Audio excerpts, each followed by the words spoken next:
الحمد لله رب العالمين نحمده ونستعينه ونؤمن به ونتوكل عليه ونعوذ بالله من شرور أنفسنا ومن سيئات أعمالنا من يهده الله فلا مضل له ومن يضلل فلا هادي له ونشهد أن لا إله إلا الله وحده لا شريك له ونشهد أن محمدا عبده ورسوله أرسله بالهدى ودين الحق ليظهره على الدين كله ولو كره المشركون اللهم صل على محمد وعلى آل محمد كما صليت على إبراهيم وعلى آل إبراهيم اللهم بارك على محمد وعلى آل محمد كما باركت على إبراهيم وعلى آل إبراهيم إنك حميد مجيد ألا إن الخير كلام الله وخير السنن سنن محمد صلى الله عليه وسلم وشر الأمور محدثاتها كل محدثة بدعة وكل بدعة ضلالة أعوذ بالله السميع العليم من الشيطان الرجيم يا أيها الذين آمنوا اتقوا الله حق تقاته ولا تموتن إلا وأنتم مسلمون إن أريد إلا الإصلاح ما استطعت وما توفيقي إلا بالله عليه توكلت وإليه أنيب رب اشرح لي صدري ويسر لي أمري واحلل عقدة من لساني يفقهوا قولي. ബഹുമാന്യരായ വിശ്വാസികളെ, അള്ളാഹുവിൻ്റെ നിയമ നിർദ്ദേശങ്ങൾക്കനുസരിച്ച് ജീവിതം ചിട്ടപ്പെടുത്തണമെന്ന് ഒന്നാമതായി ഓർമ്മപ്പെടുത്തുകയാണ്. കഴിഞ്ഞ ഖുതുബയിൽ സൂചിപ്പിച്ചതിൻ്റെ തുടർച്ചയായി വിശുദ്ധ ഖുർആനെ കുറിച്ച അല്പം ചില കാര്യങ്ങൾ കൂടി പരാമർശിക്കാനാണ് ഇന്ന് ഉദ്ദേശിക്കുന്നത്. ഇൻഷാ അല്ലാഹ്. വിശുദ്ധ ഖുർആൻ മാനവർക്ക് ആകമാനം ജീവിതം ഏറ്റവും വിജയകരമായി തീർക്കാൻ നൽകപ്പെട്ട ഗ്രന്ഥമാണ്, ആദർശമാണ്. വിശുദ്ധ ഖുർആൻ ഇറങ്ങിയിരിക്കുന്നത് റമളാനിലാണ്.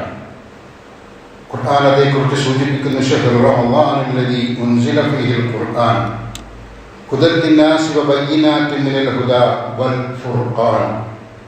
ജനങ്ങൾക്ക് മാർഗദർശനമായി കൊണ്ടും നേർവഴി കാട്ടുന്നതും സത്യവും അസത്യവും വേർതിരിച്ചു കാണിക്കുന്നതുമായ സുബദ്ധ തെളിവുകളായിക്കൊണ്ടും വിശുദ്ധ ഖുർആൻ അവതരിപ്പിക്കപ്പെട്ട മാസമാകുന്നു റമളാൻ.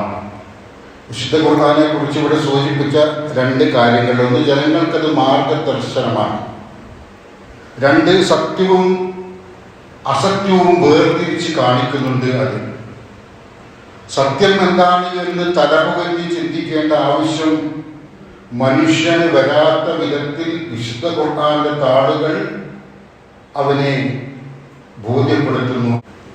അസത്യം എന്താണ് എന്ന് കൂലങ്കഷമായി ചിന്തിക്കേണ്ടതില്ലാത്ത വിധത്തിൽ വിശുദ്ധ ഖുർആൻ അസന്നിഗ്ധമായി പ്രഖ്യാപിച്ചിരിക്കുന്നു ഇന്നത് അസത്യമാണ് എന്ന്. അതിന് അനുബന്ധമായി ഖുർആനിൽ പരാമർശിക്കപ്പെട്ടിട്ടില്ലാത്ത കുറെ കാര്യങ്ങളെ നമുക്ക് വിലയിരുത്താനും കഴിയും. റമളാനിൽ ഖുർആൻ ഇറക്കി എന്ന് ഖുർആൻ പറയുമ്പോൾ വിശുദ്ധ റമളാൻ അത് എത്രമാത്രം ആദരിക്കപ്പെട്ടിരിക്കുന്നു എന്നതുകൂടി നാം മനസ്സിലാക്കണം. ആദരിക്കപ്പെട്ടിരിക്കുന്നത് ഖുർആൻ ഇറങ്ങിയത് കൊണ്ടാണ്. ഇതര മാസങ്ങളിൽ നിന്നും വ്യത്യസ്തമായി റമളാൻ സത്യവിശ്വാസികൾക്ക് അനുഗ്രഹമായി നൽകിയിരിക്കുന്നത് ആ മാസത്തിൽ വിശുദ്ധ ഖുർആൻ ഇറങ്ങി എന്നുള്ളത് കൊണ്ടാണ്. റമളാനിനെ സംബന്ധിച്ചിടത്തോളം നമുക്കറിയാം, ആ മാസത്തിലെ ഇബാദത്തുകൾക്ക് ലഭിക്കുന്ന പുണ്യങ്ങൾ, ആ മാസത്തിലെ പല പ്രവർത്തനങ്ങളും നമുക്ക് ജീവിതകാലം മുഴുവനും ചെയ്താൽ പോലും ലഭിക്കാത്ത രീതിയിൽ അത്യുത്തമമായ അനുഗ്രഹമായി മാറുന്ന സ്ഥിതിവിശേഷം, അതൊക്കെ നമുക്ക് നൽകിയിരിക്കുന്നത് ഖുർആനെ ആദരിക്കുന്നത് കൊണ്ടാണ്. ലൈലത്തുൽ ഖദ്ർ എന്ന ഒരു രാവുണ്ട് വിശുദ്ധ ഖുർആനിൽ. ആ രാവിലാണ് ഖുർആൻ ഇറക്കപ്പെട്ടത്. അത് ഇന്ന ദിവസമാണ് എന്ന് കൃത്യമായി ഖുർആൻ പറഞ്ഞിട്ടില്ല. എന്നാൽ ആ ഒരു ദിവസത്തെ 10 ദിവസം, അതായത് അവസാനത്തെ 10 ഒറ്റയിട്ട രാവുകളിൽ ഖുർആൻ ഇറക്കി എന്ന് പരിചയപ്പെടുത്തുമ്പോഴും ആ മാസം മുഴുക്കെ വ്രതമനുഷ്ഠിച്ചുകൊണ്ട് പുണ്യങ്ങൾ വാരിക്കൂട്ടാനാണ് നമ്മോട് കൽപ്പിച്ചിരിക്കുന്നത്. ഖുർആൻ ഇറങ്ങിയ ഒരു ദിവസത്തെയോ അതിൻ്റെ അടുത്ത ദിവസങ്ങളെയോ മാത്രമല്ല, ആ മാസത്തെ മുഴുവൻ പരിഗണിച്ചുകൊണ്ട് നമുക്ക് അനുഗ്രഹങ്ങൾ വാരിക്കോരി തരികയാണ് അല്ലാഹു. അത്രമാത്രം വിശുദ്ധ ഖുർആൻ ആദരിക്കപ്പെടേണ്ടുന്ന, ഹൃദയത്തിൽ സൂക്ഷിച്ചു വെക്കേണ്ടുന്ന, ജീവിതത്തിൽ പ്രകാശം പരത്തേണ്ടുന്ന ഒരു ഗ്രന്ഥമാണ് എന്ന് നമ്മെ ബോധ്യപ്പെടുത്തുകയാണ്. സത്യവും അസത്യവും വേർതിരിക്കുന്ന ഗ്രന്ഥമെന്ന് വിശുദ്ധ ഖുർആൻ പല സ്ഥലത്തും പറഞ്ഞിട്ടുണ്ട്. തബാറക്കല്ലദീ നസ്സലൽ ഫുർഖാന അലാ അബ്ദിഹി, തന്റെ ദാസന്റെ മേൽ സത്യവും അസത്യവും വിവേചിച്ചറിയാനുള്ള പ്രമാണം അവതരിപ്പിച്ചവൻ അനുഗ്രഹപൂർണനായിരിക്കുന്നു. സത്യവും അസത്യവും മനുഷ്യന്റെ ജീവിതയാത്രക്കിടയിൽ അവൻ അനിവാര്യമായി കണ്ടെത്തേണ്ടുന്ന, മനസ്സിലാക്കേണ്ടുന്ന കാര്യമാണിത്. സത്യമേത് അസത്യമേത് എന്ന് പല ഘട്ടത്തിലും അതവന്റെ ജീവിതത്തെ വഴിതെളിക്കേണ്ടതുണ്ട്. അസത്യത്തിന് പിന്നാലെ പോയതിന്റെ ഫലമായി ദുരന്തങ്ങൾ ഏറ്റുവാങ്ങേണ്ടി വന്നിട്ടുണ്ട്. സത്യത്തിന്റെ പിന്നാലെ പോകുമ്പോഴുണ്ടാകുന്ന പ്രയാസങ്ങളെ തരണം ചെയ്തുകൊണ്ട് മുന്നോട്ട് കൊണ്ടുപോയാൽ അവന് ഏറ്റവും വലിയ വിജയം പിന്നീട് ലഭിക്കുമെന്ന ബോധ്യപ്പെടുത്തൽ ഖുർആൻ നടത്തിക്കൊണ്ടിരിക്കുകയാണ്. ഇപ്പൊ സത്യവും അസത്യവും നമുക്ക് തിരിച്ചറിയാൻ കഴിയണം. കുറെ കാര്യങ്ങൾ മനുഷ്യ സമൂഹം ജീവിതത്തിൽ പകർത്തിപ്പോരുന്ന, അല്ലെങ്കിൽ ചുറ്റുപാടുകളിൽ കണ്ടുപോരുന്ന കുറെ കാര്യങ്ങളെ നമുക്ക് വിവച്ഛേദിച്ച് മനസ്സിലാക്കാൻ ഉപയുക്തമാകുന്ന നിർദ്ദേശമാണിത്. അവന്റെ സമാധാനപൂർണമായ ജീവിതത്തിനും നിലനിൽപ്പിനും പുരോഗതിക്കും ആവശ്യമാണ് സത്യമെന്ന് അസത്യമെന്ന് എന്ന തിരിച്ചറിവ്. അവന്റെ നിലനിൽപ്പിന് ഭീഷണിയാവുന്ന തിന്മകളെ അവൻ മാറ്റി നിർത്തേണ്ടതുണ്ട്. അവന്റെ സുഗമമായ പ്രയാണത്തിന് ഗുണകരമാകുന്ന സത്യത്തെ അവൻ പിന്തുടരേണ്ടതുണ്ട്. നമ്മളൊന്ന് ആലോചിച്ച് നോക്കൂ. ലോകത്ത് കണ്ടുകൊണ്ടിരിക്കുന്ന ആളുകളൊക്കെ നിരന്തരമായി ഉപയോഗിച്ചു കൊണ്ടിരിക്കുന്ന മദ്യം, അത് തിന്മയാണ് എന്ന് ഖുർആൻ പറഞ്ഞു. പക്ഷേ അതിന്റെ പിന്നാലെ ആളുകൾ ഓടിപ്പോയിക്കൊണ്ടിരിക്കുകയാണ്. എല്ലാ സ്ഥലത്തും അതിൻ്റെതായ ഒരു അതുമായി കെട്ടിപ്പിടഞ്ഞു കിടക്കുന്ന അവസ്ഥ വന്നുകൊണ്ടിരിക്കുകയാണ്. അത് തിന്മയാണെന്ന് അന്ന് പറഞ്ഞു, ഇന്നും അത് പ്രസക്തമാണ് എന്ന് ഓരോ നാട്ടിലെയും ഓരോ അനുഭവങ്ങളും നമ്മൾ ബോധ്യപ്പെടുത്തുന്നുണ്ട്. കുടുംബത്തിൽ സമാധാനം നഷ്ടപ്പെടുന്ന, കുടുംബപരമായ സംതൃപ്തിയും സുഖവും ഇല്ലാതാക്കുന്ന, ജീവിതത്തെ താറുമാറാക്കുന്ന അവസ്ഥകൾ മദ്യം മൂലം ഉണ്ടാകുന്നു. ഇക്കഴിഞ്ഞ ദിവസം ഒരു ഗായകൻ മരിച്ചത് വായിച്ചപ്പോ കരൾ രോഗിയായ ആ മനുഷ്യൻ, അവനോട് ഡോക്ടർ വിലക്കിയിരുന്നു മദ്യപിക്കരുത് എന്ന്. പക്ഷേ മദ്യപിച്ചു, അയാൾ മരണത്തിന് കീഴടങ്ങുകയും ചെയ്തു. ഇപ്പൊ തിന്മയെന്ന ഈ മഹാവിപത്ത്, മദ്യമെന്ന ഈ മഹാവിപത്ത്, അത് മരണത്തെ പുകേണ്ടി വന്നാൽ പോലും ഉപയോഗിച്ചു പോകുന്ന ഒരു സമൂഹത്തിൽ ഇത് തിന്മയാണല്ലോ എന്ന് ഉറക്കെ പറയാൻ വിശുദ്ധ ഖുർആനേ ഉള്ളൂ, വിശുദ്ധ ഖുർആന്റെ അനുയായികളേ ഉള്ളൂ. അത് ഉച്ചയിത്തരം നമുക്ക് എവിടെയിൽ നിന്നും പറയാൻ കഴിയണം. അതുപോലെ വിചാരം, ഇസ്ലാം അനുവദിച്ച വൈവാഹിക ജീവിതത്തിന് തടസ്സം നിൽക്കുന്ന, മനുഷ്യന്മാരുടെ വിചാരങ്ങളെ ബലികൊടുക്കുന്ന രീതിയിലുള്ള തിന്മകളാണ് അത് എന്ന് ഒരുപാട് അനുഭവങ്ങളിലൂടെ നമുക്ക് കേട്ടറിവിലൂടെ പഠനത്തിലൂടെ നമുക്ക് ബോധ്യപ്പെട്ടതാണ്. മാറാരോഗങ്ങൾ മുതൽക്ക് ഒരുപാട് ദുരന്തങ്ങളും ഭവിഷ്യത്തുകളും അതുമൂലമുണ്ടാകുന്നു. പലിശ, അക്രമം, കൊല, അനീതി, പരിഹാസം, അസൂയ, പരദൂഷണം പോലുള്ള കാര്യങ്ങളൊക്കെയും തിന്മയാണ് എന്ന് അസന്നിഗ്ധമായിട്ട് മതം പഠിപ്പിച്ചിരിക്കുന്നു. മാതാപിതാക്കളോടും ബന്ധുക്കളോടും അല്ല, മനുഷ്യരോടൊന്നടങ്കം സ്നേഹത്തോടെയും സഹവർത്തിത്തോടെയും ജീവിക്കണമെന്നും അവരോട് നീതി പാലിക്കണമെന്നും മതം പഠിപ്പിച്ചത് ഏറ്റവും വലിയ നന്മയാണ്. മനുഷ്യരോടൊക്കെ നന്നായി നിലകൊള്ളുക, അവരോടുള്ള നീതി പാലിക്കുക, അവർക്ക് വേണ്ടുന്നതൊക്കെ ചെയ്തുകൊണ്ടേയിരിക്കുക. ഇത് ഇസ്ലാമിന്റെ സന്ദേശമാണ്, അള്ളാഹു പഠിപ്പിച്ച സന്ദേശമാണ്. ദരിദ്രരെ, അഗതികളെ, അനാഥകളെ സംരക്ഷിക്കുക, സത്യമേ പറയാവൂ, നീതിക്ക് വേണ്ടി പോരാടിക്കൊണ്ടിരിക്കണം, മിതവ്യം ശീലിക്കണം, വൃത്തിയുണ്ടായിരിക്കണം, ഭക്ഷണവും സമ്പാദ്യവും ഒക്കെ അനുവദിച്ച മാർഗത്തിലൂടെ മാത്രമേ നേടാവൂ. സക്കാത്ത് നൽകണം. നമ്മൾ സമ്പാദിച്ച സ്വത്തിൽ നിന്ന് ഒരു വിഹിതം നമ്മുടേതല്ല, അത് അർഹതപ്പെട്ട വേറെ വിഭാഗമുണ്ട്, അവർക്ക് വേണ്ടി നൽകണമെന്ന് നിർബന്ധമായി കൽപ്പിച്ചിരിക്കുന്നു. ലോകത്തെ, ഈ പ്രപഞ്ചത്തെ, സ്വന്തത്തെ കുറിച്ചുള്ള പഠന മനനങ്ങൾക്ക് അനുവാദം നൽകി. അന്വേഷണങ്ങൾ, മനുഷ്യന്റെ ജീവിതവുമായി ബന്ധപ്പെട്ട, പ്രയാണവുമായി ബന്ധപ്പെട്ട അന്വേഷണങ്ങൾക്ക്, ചിന്തകൾക്ക്, ആലോചനകൾക്ക് അവസരം നൽകി. ലോകത്തെ അതുപോലെ തന്നെ ഗവേഷണങ്ങളിലൂടെ ചിന്തയെ പരിപോഷിക്കാനും എഴുത്ത്, വായന പോലുള്ള കാര്യങ്ങളിൽ ഏറ്റവും നല്ല രീതിയിൽ അത് ഉപയോഗപ്പെടുത്തിക്കൊണ്ട് ജീവിക്കാനും മതം കൽപ്പിച്ചു. ഇതിനൊന്നും മതം എതിർത്തിട്ടില്ല. നല്ല രീതിയിൽ എല്ലാതരം പുരോഗതിയെയും മതം അംഗീകരിക്കുകയും പിന്തുണയ്ക്കുകയും ചെയ്തു. ഇതനുസരിച്ച് ജീവിക്കുന്നവരായാൽ സമൂഹം മേന്മയുടെ, നന്മയുടെ ഏറ്റവും ഉദാത്ത മാതൃകകളായിത്തീരും. ഇപ്പറഞ്ഞതൊന്നും തന്നെ എന്തല്ല, പുരോഗതിക്ക് തടസ്സവുമല്ല. അത് നാം മനസ്സിലാക്കണം. അപ്പോ മതം പഠിപ്പിച്ച, വിശുദ്ധ ഖുർആൻ പഠിപ്പിച്ച, പ്രവാചകൻ കൽപ്പിച്ച ഇത്തരം നന്മകളും ഒരിക്കലും സമൂഹ പുരോഗതിക്ക് തടസ്സം സൃഷ്ടിക്കില്ല എന്ന് മാത്രമല്ല, എക്കാലഘട്ടത്തിലെയുമുള്ള ജനങ്ങൾക്ക് ഗുണകരമായി തന്നെ വർത്തിക്കും എന്ന കാര്യത്തിലും ഒരു സംശയവുമില്ല. എന്നാലോ വിശുദ്ധ ഖുർആൻ, മതം, അത് നമ്മുടെ ഗവേഷണത്തിൽ കൂടെ കണ്ടെത്തുന്ന കാര്യങ്ങൾ പഠിപ്പിക്കാൻ അറിഞ്ഞതല്ല. നമ്മുടെ മനനങ്ങൾക്കപ്പുറമുള്ള, നമ്മുടെ ചിന്തകൾക്കപ്പുറമുള്ള പച്ചയായ വസ്തുതകളെ, സത്യത്തെ നമുക്ക് പകർന്നു നൽകാനാണ് വിശുദ്ധ ഖുർആൻ ഇറങ്ങിയിരിക്കുന്നത്. വിശുദ്ധ ഖുർആൻ ദൈവത്തെ കുറിച്ചുള്ള ഏറ്റവും നല്ല പാഠമാണ് മനുഷ്യൻ നൽകുന്നത്. സത്യസന്ധമായ പാഠമാണ് മനുഷ്യൻ നൽകുന്നത്. മനുഷ്യരൊന്നടങ്കം പ്രവാചകന്മാരുടെ നിർദ്ദേശങ്ങളെ അവഗണിച്ചുകൊണ്ട് വൈകാതെ തന്നെ വ്യതിചലിച്ചു പോവുകയും വികൃതമായ ദൈവവിശ്വാസങ്ങളുമായി, വികൃതമായ ആചാരങ്ങളുമായി, വികൃതമായ കർമാനുഷ്ഠാനങ്ങളുമായി ജീവിച്ചു പോവുകയും ചെയ്യുന്നത് നമ്മൾ കണ്ടുകൊണ്ടിരിക്കുന്നു. ആരാണ് ദൈവം? ദൈവത്തെ എങ്ങനെയാണ് മനസ്സിലാക്കേണ്ടത്? ഒരു അന്വേഷണ ബുദ്ധിക്ക് മതി കണ്ടെത്താൻ കഴിയില്ല. പക്ഷേ വിശുദ്ധ ഖുർആൻ അത് അസന്നിഗ്ധമായി പ്രഖ്യാപിച്ചിരിക്കുന്നു. ഏകനാണ് ദൈവം, ഏകനാണ് ദൈവം, പ്രപഞ്ച സൃഷ്ടാവാണ് ദൈവം, റബ്ബാണ് ദൈവം, നമ്മെ പടിപടിയായി സംരക്ഷിക്കുകയും വളർത്തിക്കൊണ്ടുവരുന്ന ദൈവം. ആ ദൈവത്തെ മാത്രമേ ആരാധിക്കാവൂ. ആരാധനയുടെ, ലാഞ്ചനയുടെ ഒരംശം പോലും മറ്റൊന്നിനും നൽകാൻ മാത്രം മറ്റൊന്നും ദൈവത്തിന്റെ മുന്നിൽ പ്രസക്തമേ അല്ല എന്ന് ഖുർആൻ അസന്നിഗ്ധമായി പ്രഖ്യാപിച്ചു. ആ വസ്തുത നാം തിരിച്ചറിയണം. ആ കാര്യത്തിൽ അഴകുഴമ്പൻ നയം സത്യവിശ്വാസികൾക്ക് പാടുള്ളതേ അല്ല. പ്രപഞ്ച സൃഷ്ടാവായ ഏകദൈവത്തെ ആരാധിക്കുക എന്ന വസ്തുത വിശുദ്ധ ഖുർആൻ അനേക സ്ഥലങ്ങളിൽ പ്രഖ്യാപിച്ചു കൊണ്ടേയിരുന്നു. അവനെ മാത്രമേ ആരാധിക്കൂവെന്ന് ഖുർആൻ നിരന്തരം ആവർത്തിച്ചു കൊണ്ടേയിരുന്നു.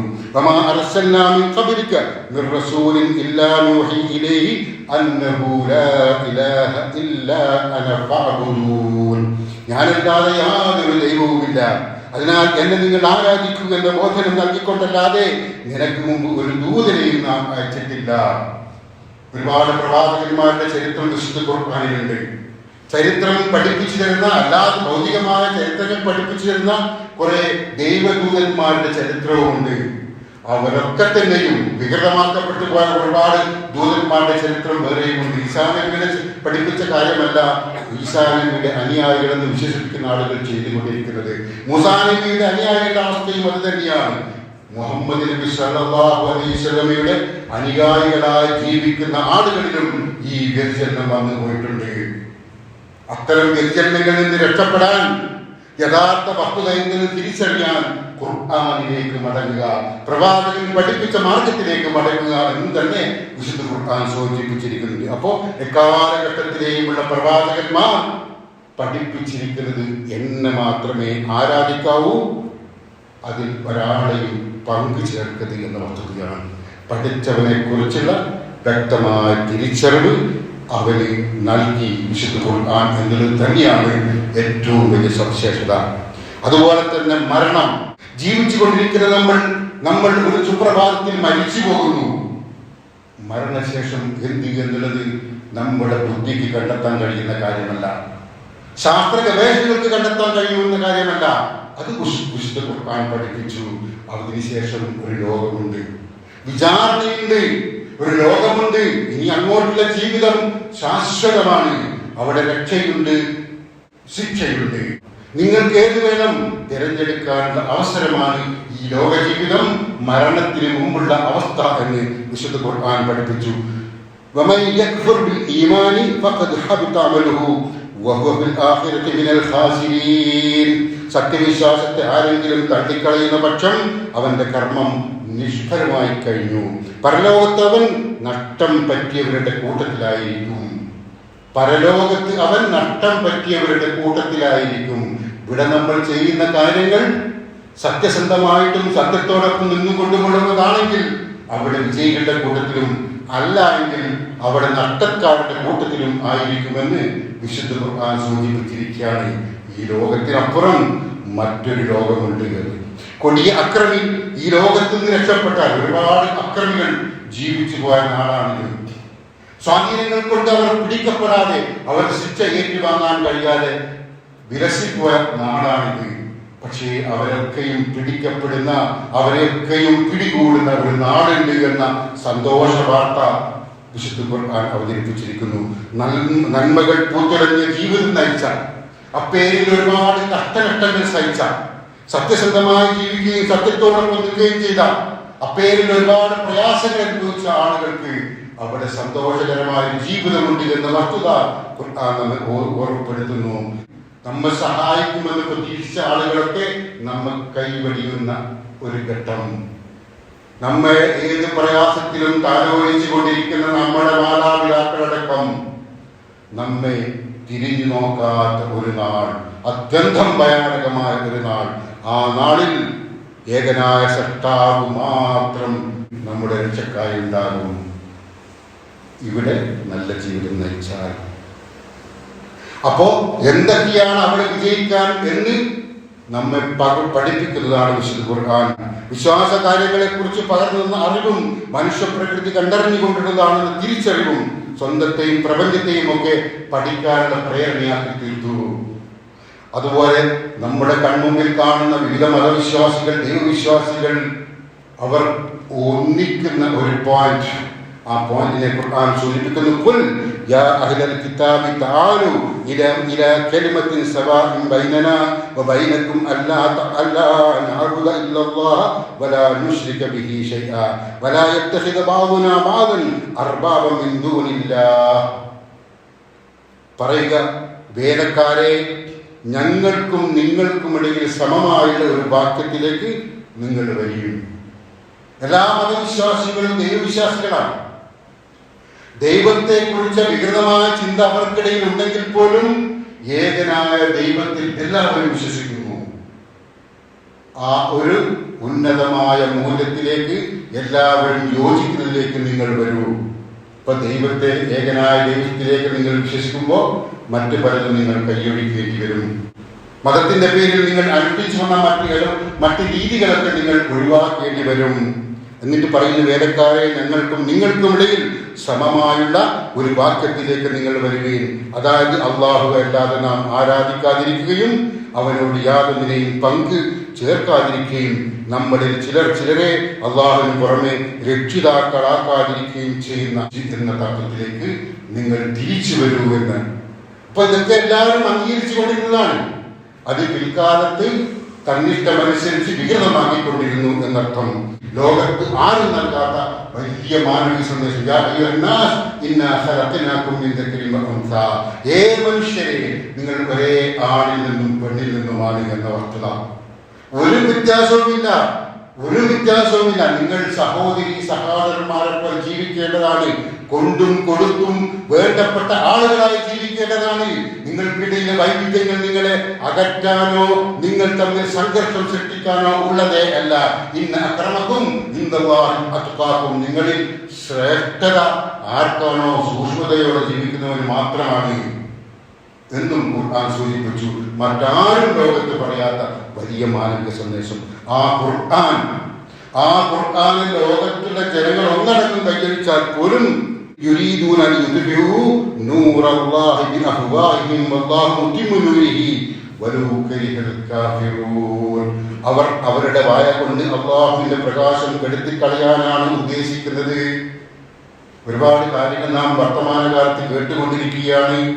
ഖുർആനെ, മതത്തെ, ഇസ്ലാമിക സത്യത്തെ, സന്ദേശത്തെ, ആദർശത്തെയൊക്കെ പരിഹസിച്ചും നിന്ദിച്ചും കൊണ്ടാടുന്ന സമൂഹം.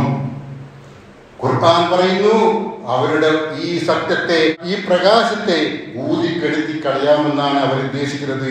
എന്നാൽ അറിഞ്ഞുകൊള്ളുക, സത്യനിഷേധികൾക്ക് ഇഷ്ടമില്ലെങ്കിലും അള്ളാഹു അവന്റെ പ്രകാശം പൂർത്തിയാക്കുന്നവനാകുന്നു.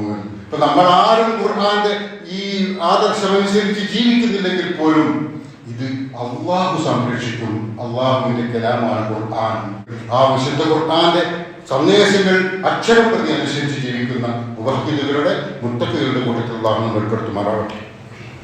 അൽഹംദുലില്ലാഹി റബ്ബിൽ ആലമീൻ വസ്സലാത്തു വസ്സലാമു അലാ അഷ്റഫിൽ മുർസലീൻ വഅലാ ആലിഹി വസഹ്ബിഹി അജ്മഈൻ.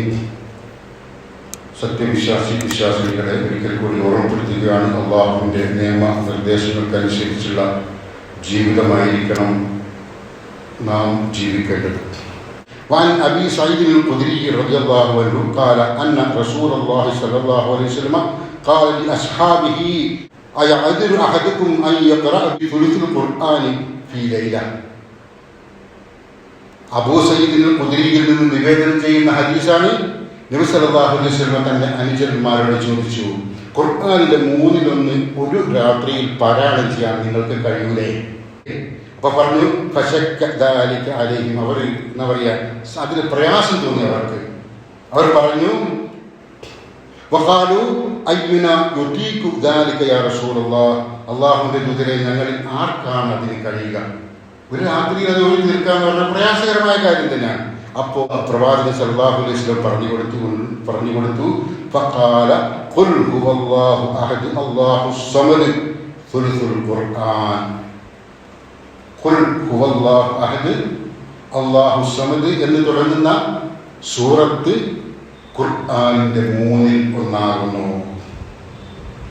ഏകനായ അല്ലാഹുവിനെ പരിചയപ്പെടുത്തുന്ന വിശുദ്ധ ഖുർആനിലെ പരശതം ആയത്തുകൾക്ക് തുല്യമാണ് ഈ വചനങ്ങൾ എന്ന് പ്രവാചകൻ സല്ലല്ലാഹു അലൈഹി വസല്ലം നമ്മെ ബോധ്യപ്പെടുത്തിയിരിക്കുകയാണ്.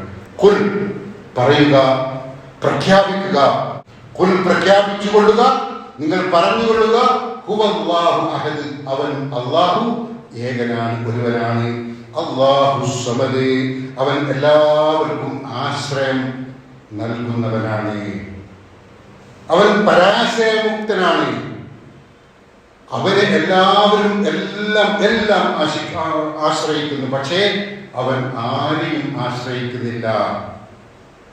എല്ലാവരും ജീവജാലങ്ങളും പ്രപഞ്ചത്തിലെ എല്ലാം അവനെ ആശ്രയിച്ചാണ് നിൽക്കുന്നത്. എന്നിട്ട് പറയുന്നു, ലം യലിദ്, അവൻ ജന്മം നൽകിയിട്ടില്ല, ആരെയും പ്രസവിച്ചിട്ടില്ല, കുഞ്ഞുണ്ടായിട്ടില്ല, ഒന്നുമില്ല. അവൻ ജന്മം നൽകിയിട്ടില്ല. വലം യൂലദ്, അവൻ ജനിച്ചിട്ടുമില്ല, അവൻ ജനിച്ചവനുമല്ല.